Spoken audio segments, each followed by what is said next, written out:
Welcome back, everybody, to another Y Scrum Weekly Big Question. As you guys know, in this series, what I do is I take the questions from CSM and CSPO students at the beginning of every class, and I answer them here on camera for you. Yes, I actually answer them in class as well. But I'm helping you guys out, or I hope I'm helping you guys out with the answers to these questions. So here we go. This week's question is, we actually answer this in class just by teaching the class. What are the main events in a Scrum? Is the sprint an event itself? Well, let's do the second question first because that's easy. It's yes or no. It's actually yes. The sprint is an event. As far as I'm concerned, the sprint being an event, I think it's kind of a cop-out to call it an event, but Ken Schwaber and Jeff Sutherland, the co-creators of Scrum, say it's an event, so let's call it an event. They actually call it a container event. Everything in Scrum is contained within a sprint. When I teach Scrum in the CSM class, I really harp on this a lot.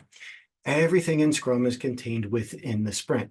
We technically should not be doing any work outside of a sprint. So as soon as one sprint ends, we don't do any work until the next sprint starts. Sprints start with the event called sprint planning. In sprint planning, we've got three parts.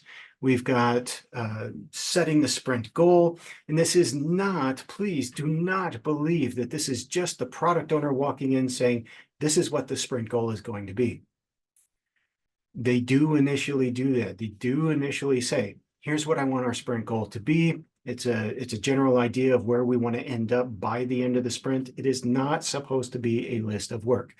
Please do not start believing that the product owner comes in with a list of work they want done. That's the olden days. We don't do that anymore. We are goal-oriented. So they come in with a destination for the sprint, and the developers and the product owner then negotiate the size of that goal.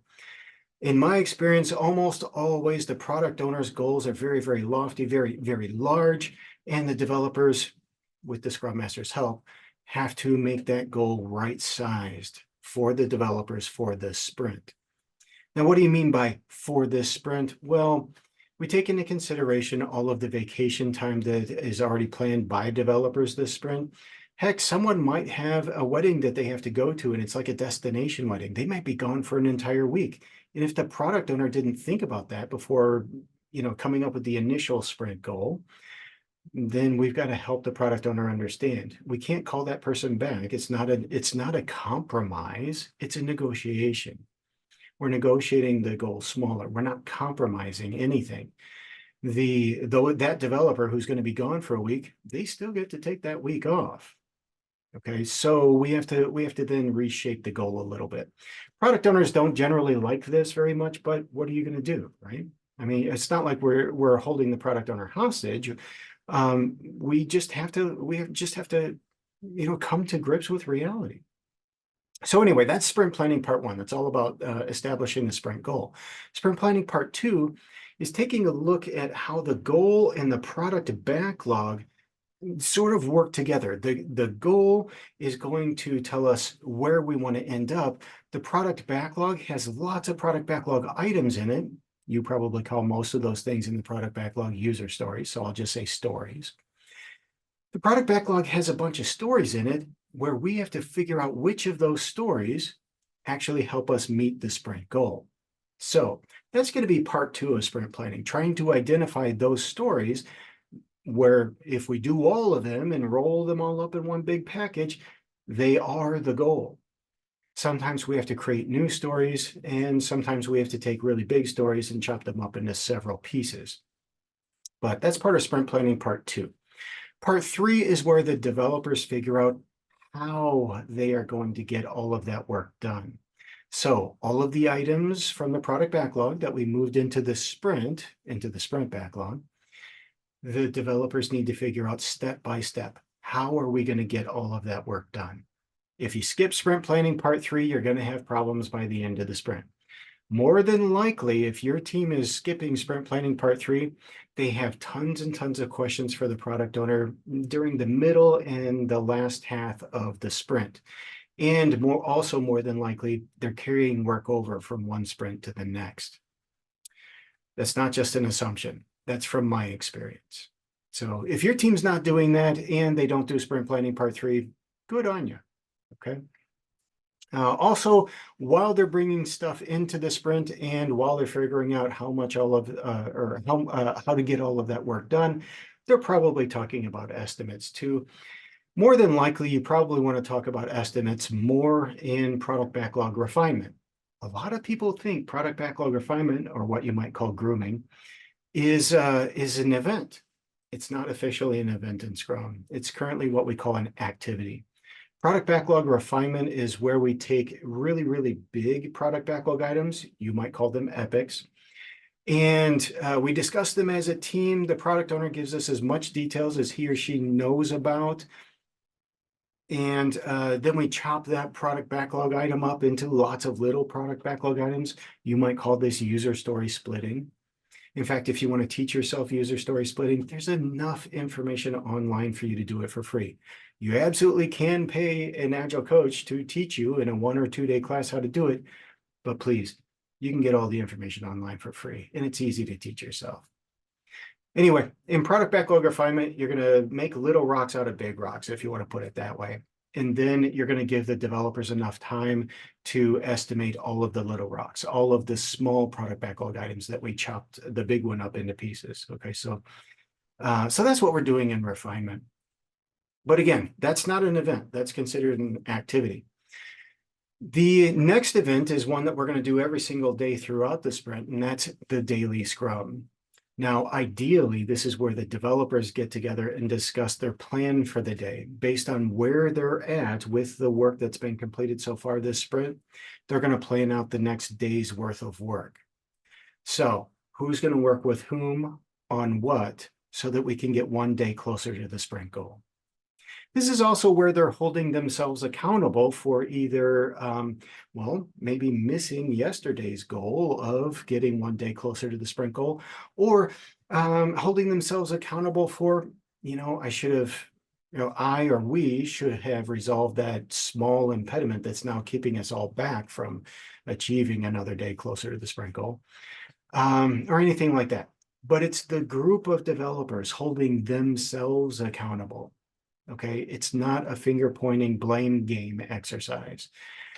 And the daily scrum definitely should not be a status meeting. It was never intended to be a status meeting. So if you're in the daily scrum, and somebody who thinks they're facilitating is saying, Gerald, what did you do yesterday? What are you going to do today? And what are your impediments? Thank you, Gerald. Sumitro, what did you do yesterday? What are you going to do today? And what are your impediments? Thank you, Sumitro. Hale, what did you do yesterday?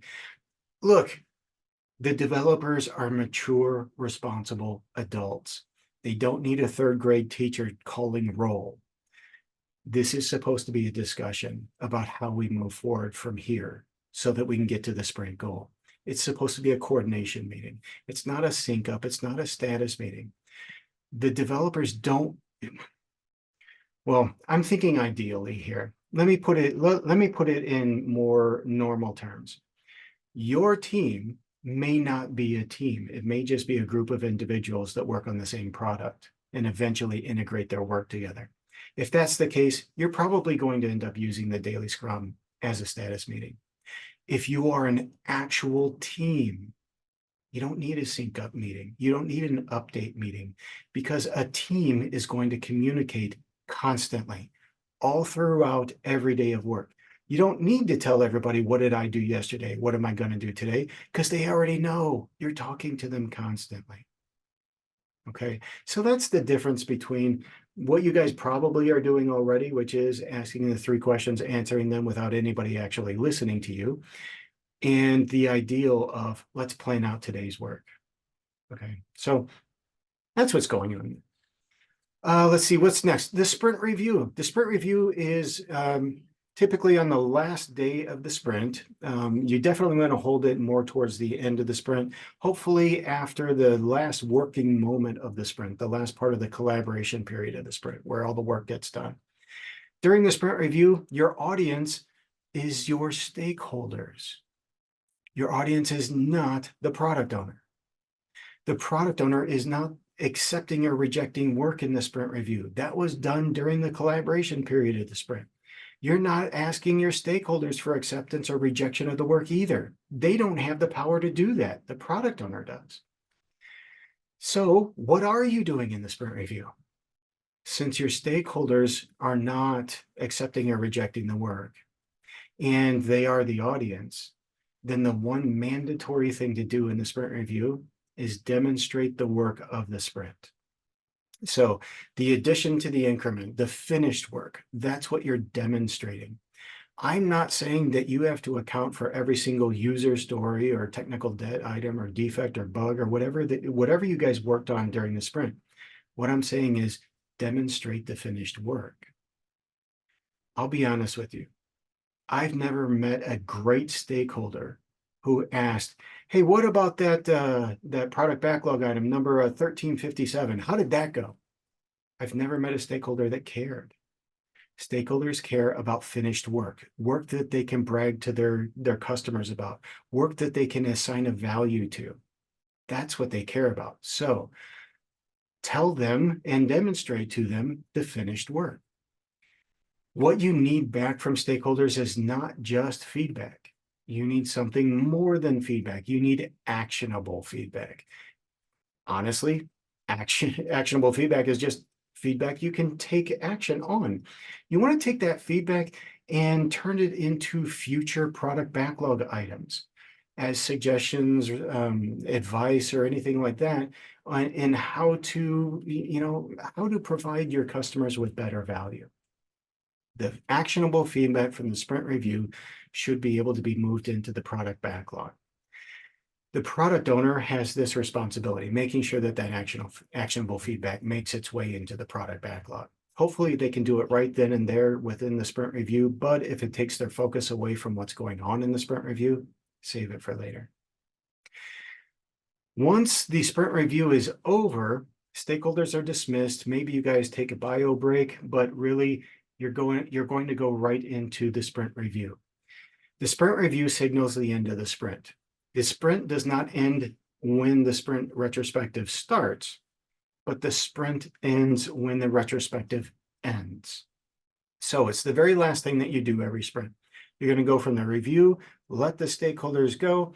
You're going to go right into the sprint retrospective, where the only people there, you might want to make this a team rule. It's not a rule in Scrum anymore. I believe it used to be a rule a long time ago. I don't think it is anymore.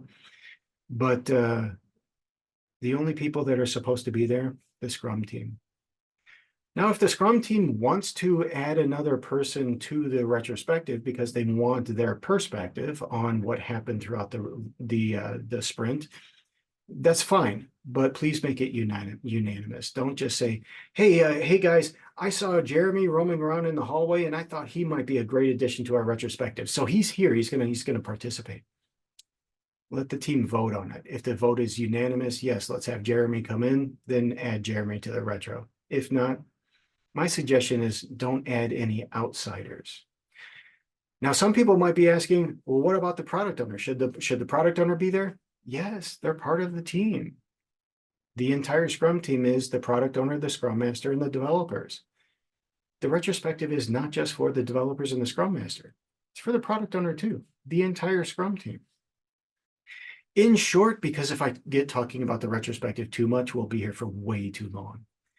In short, the retrospective is an event where we're going to take a look back at the significant things that happened throughout the sprint and which things are significant, the ones that everybody says are significant. So if nobody mentions it, maybe it wasn't significant enough to talk about it.